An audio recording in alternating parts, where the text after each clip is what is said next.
All right, we'll watch the thing, see if there's any updates on the Egyptian money thing, because that's pretty insane that this is only just now coming out. Lies Donald Trump told after announcing his campaign for the White House in 2016 was that his campaign would be totally self-funded. That, of course, was not true. Trump only self-funded about 20% of that campaign and turned to donors and super PACs to pick up the tab whenever possible. But at the very end of October, less than 2 weeks before the 2016 election, the famously cheap Donald Trump opened up his wallet. Today I wrote another check for $10 million. I'm spending money like crazy. Today, the Washington Post is out with breathtaking new reporting that paints that last-minute $10 million cash infusion in a whole new light. The U.S. government had classified intelligence indicating that Egyptian President Abdel Fattah el-Sisi tried to give Trump $10 million to boost his campaign at almost the exact same time. In September of 2016, candidate Trump, who was already calling for his infamous Muslim ban, met on the sidelines of the UN General Assembly for a closed-door meeting with the Egyptian president.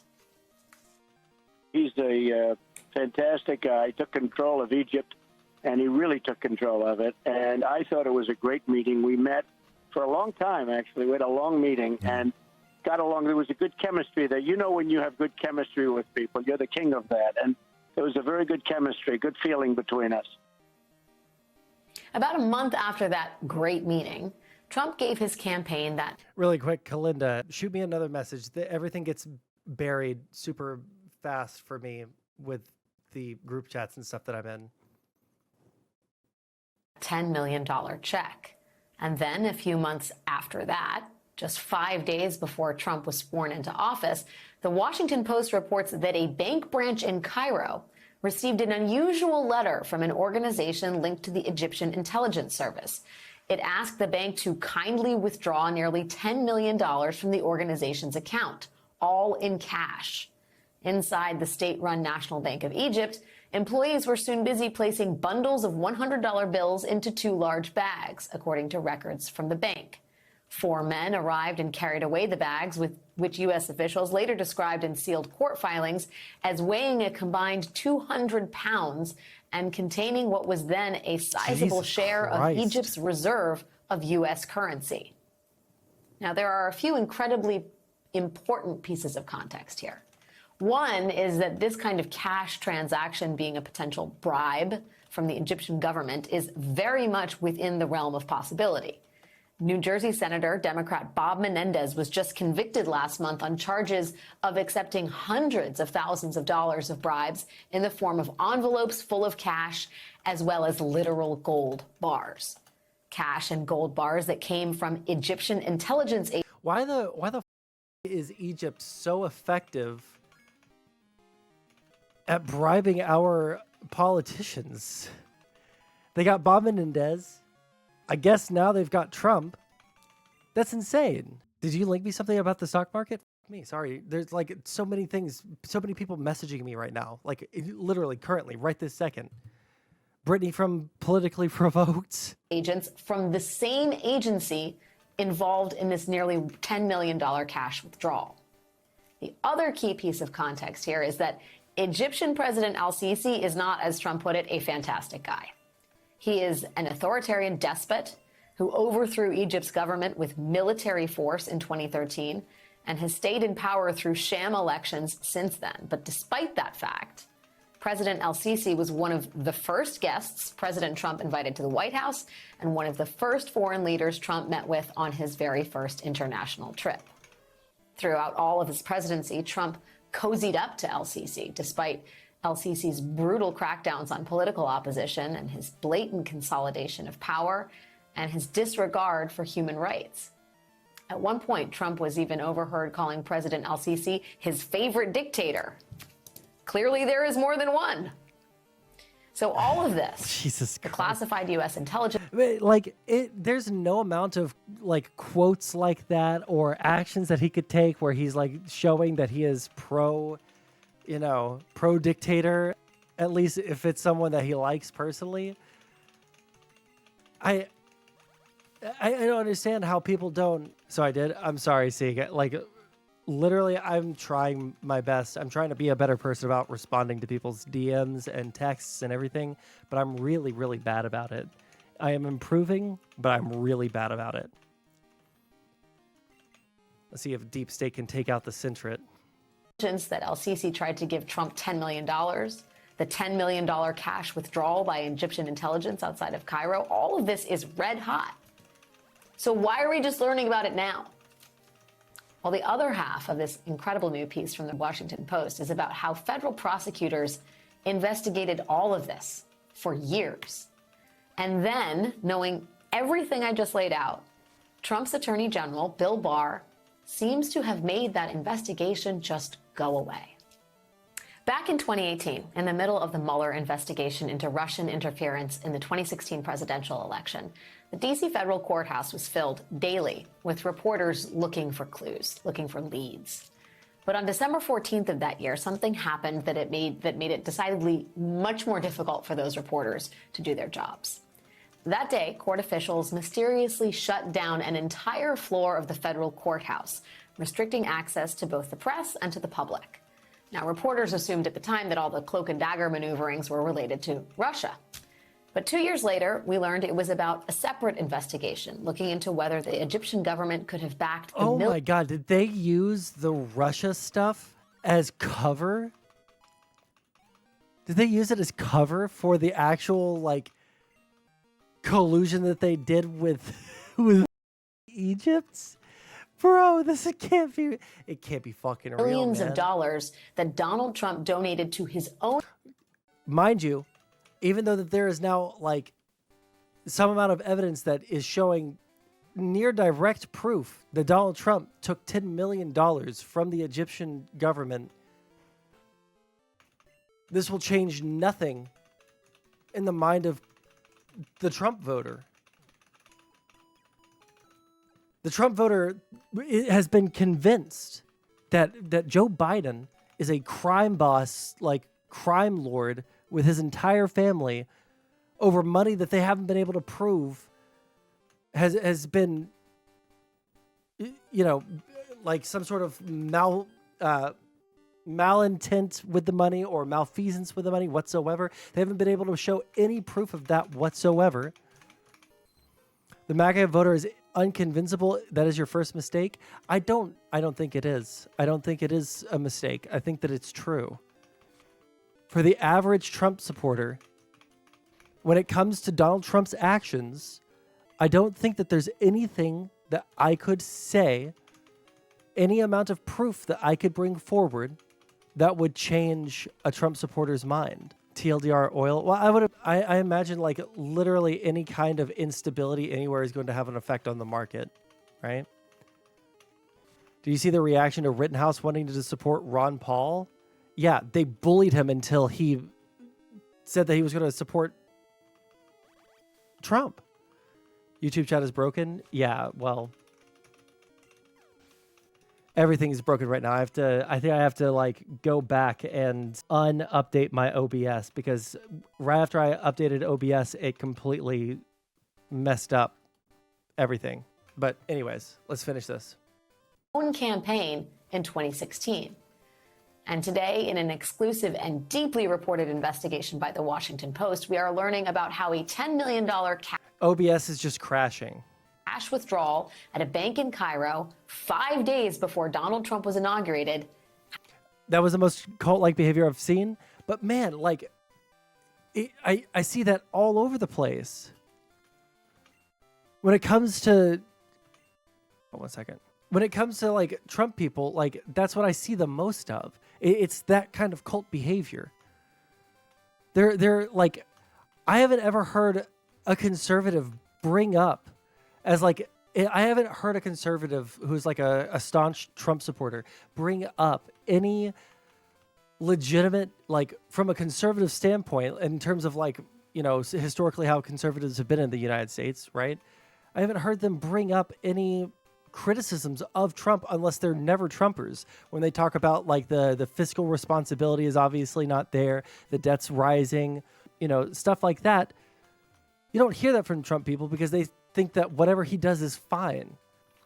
There's no moral thing that you can point out with Trump that would make Trump supporters like him less. He is like legitimately one of the slimiest public figures in the entire world. He's just slimy with everything that he does. Nothing that he does is real, right?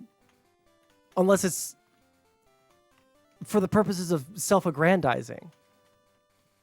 That's literally all he ever does. And yet I still have people, even like the like more reasonable conservatives that I know, both in my real life and online and in stream chat, that like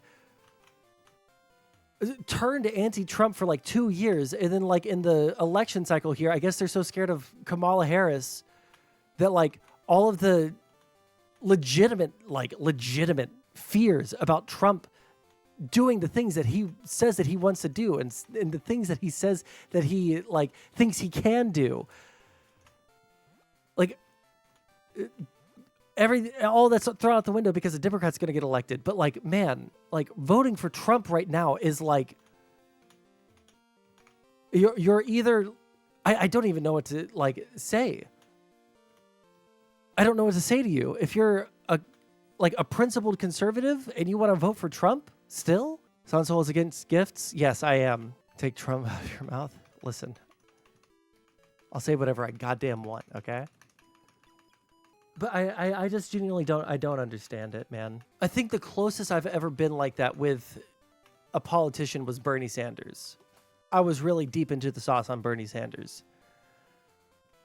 But if he would just like showed himself to be like a horribly immoral, like conniving, self-aggrandizing person day after day after day after day after day, saying stupid shit. I'm not saying like policies I disagree with, but like unintelligent statements, like him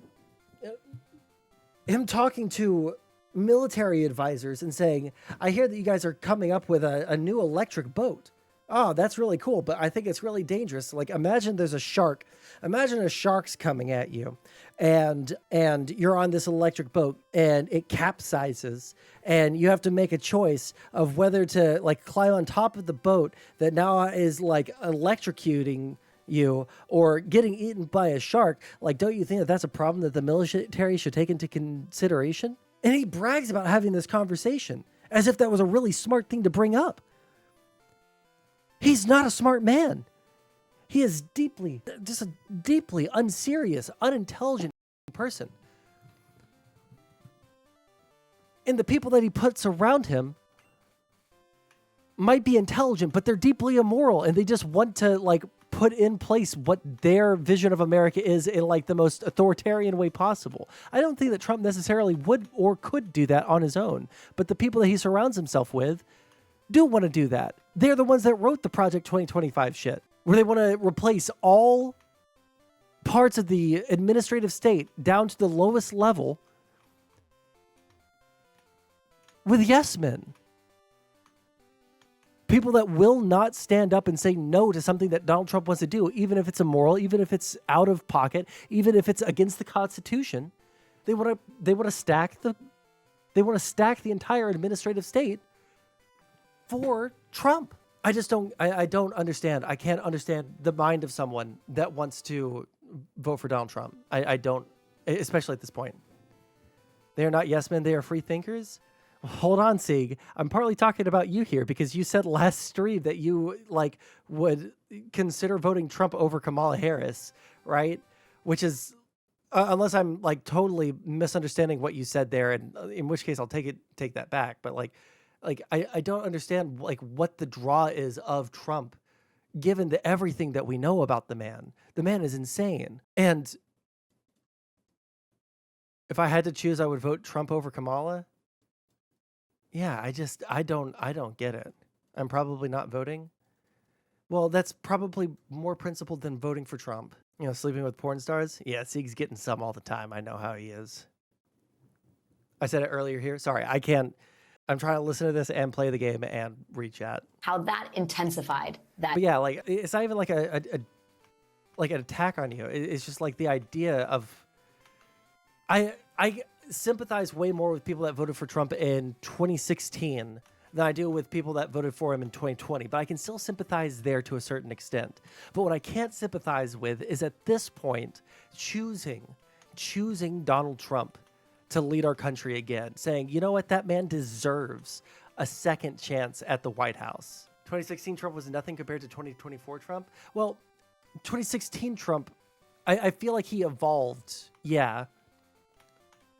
He evolved into what he is now because of the attacks from people on the left, rightfully calling out the dumb bullshit that he said constantly. No, a policy or what she wants to do. Well, I think that there was something that some press conference she gave today or something where she disavowed all of the especially crazy things that she said on the 2019 primaries campaign trail. But I don't vote for someone because they are not the other guy. I mean, okay, I understand you there.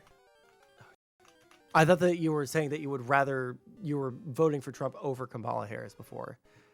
And I feel like Nair Socks did say that, but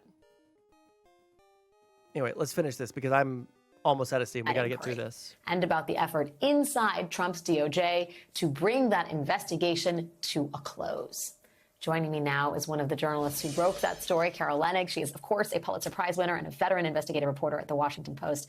Carol, this story is not to be believed. And thank you for being here tonight. First, just, there are a lot of ins and outs, but as you understand it from your reporting, where did they suspect this money may have come from? And where were they concerned it might have gone? Alex, first off, thanks for focusing on this story, which was incredibly difficult to report out, involved a lot of sensitivity, including where I'll start the story, which is classified intelligence. The CIA basically alerted the Department of Justice in the early part of 2017 that they had information from an informant and other corroborated sources of intelligence that investigators at the time described as jaw-dropping. The intelligence suggested that the president of Egypt, Abdel Fattah el-Sisi, was planning and arranging to send $10 million illegally to help Donald Trump's reelection effort. You may remember at that time that there was this concern in Donald Trump's campaign world that after the Access Hollywood revelations, donors were backing away from him. He didn't have any money left. It was running on fumes, and his aides were asking him to write a big check of his own money to the account, and he would not do it. Well, in September, he meets el-Sisi, and at the end of October, he writes this check. What the intelligence suggested and what led to and spurred the Department of Justice investigation was that el-Sisi wanted to help Trump, who was, even at that time, promising a great relationship with Egypt if he was elected president, and that investigators needed to get Trump's bank records to try to figure out, did this money, mysterious money that they later learned had actually been withdrawn, just as the intelligence suggested, from one of the accounts linked to the Egyptian intelligence agency, did this money withdrawn and put in duffel bags weighing 200 pounds in $100 U.S. bills, a very large percentage of U.S. bills then in the Egyptian currency of all of Egypt, did that money that got withdrawn 5 days. They cleared out their reserve currency of U.S. dollars and put it in duffel bags, dude. Before Donald Trump became president, did it land in Donald Trump's accounts? From the investigator standpoint, they would never be able to answer that question because as soon as they began proposing subpoenas to do this, the U.S. attorney said that she, Jessie Liu, needed to review this and brief the attorney general, a fairly new attorney general named Bill Barr. And within days of reviewing the intelligence herself, meeting with Barr, conferring with him, she returned to investigators and said she no longer believed that this was a good idea to subpoena Trump's bank records. The FBI was so angry that they began preparing their version of an ultimatum. Here's a quick question. If she was to carry on the policies that Joe Biden has been doing there, like in terms of the economic side of things, right? Where it comes to the... Oh my God. If she focused on the economic stuff that Biden's been doing, would you vote for her then? I'm just in terms of what you would or wouldn't. Yeah.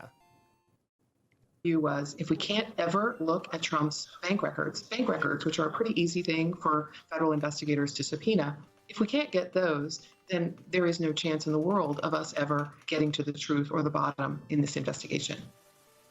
Yeah, I mean, there's so much here, Carol. And one of the things I'm quite interested in is, there's an aspect of money laundering, it sounds like, in here. I'll read an excerpt from the piece. Investigators saw hallmarks of an international money laundering operation in the way the funds moved into and through accounts ahead of the cash withdrawal, indications of a potential crime that may or may not have been related to an effort to help Trump. So there's the effort to help Trump. There's actually the source of this money. And then there's the investigation potentially being quashed. What stands out to you as the most, I think, disturbing element of what is already a fairly disturbing story? I'm not the person to decide what's disturbing. I'm an investigative reporter. I learn a lot about how criminal investigations and sensitive intelligence is handled, particularly sensitive criminal investigations involving high-profile people. And what my colleague Aaron Davis and I heard over and over again as we reported this out, looking at people's contemporaneous notes, looking at records from the investigation, reviewing documents that are still secret, Alex. What we heard over and over again was that there was chilling, jaw-breaking intelligence that pointed to a potential money laundering operation in an effort, at least by the Egyptian president, to bribe or compromise Donald Trump. And that when evidence was gathered by Mueller's team at the very end of the Mueller probe, when this evidence was gathered of this mysterious cash withdrawal of exactly the amount that Sisi apparently intended to give Trump, when that document was found, investigators thought, we have a lot of smoke here. There's got to be a fire. We've got to chase it down. But they were stopped. Well, I mean, as you note in the piece, the statute of limitations has expired. The deadline for bringing charges under the federal statute of limitation for illegal campaign contributions expired, I think, January 15th of 2022. But it is hard to imagine with reporting like this that this story ends there. Carolina, it is revelatory bombshell reporting, deserving much more deeper discussion. Thanks for making the time tonight. I really, really appreciate it. It's crazy that that won't change anybody's opinion. It'll solidify everyone where they are, This is my channel. I talk about politics. I am a political science student working towards getting my degree. I am working on becoming a more compassionate person. I did a good job of that for a while, and then I lost it. And I'm trying to find the compassion again, okay? Because I love all people, but right now it's becoming hard, all right? I used to live in Texas. I just moved across the entire country. So this is my only source of income. So if you guys want to help a brother out by using, I don't know, like the Prime Submarino, all right, I would really appreciate that, especially since this is the last day of July. If you guys want to help me out and help a brother out who is unemployed, looking for work in a state that he's never even been in, hook a brother up. Use that donation link. Use that sub button. Let's go. Left the promised land for Hobo land number 2.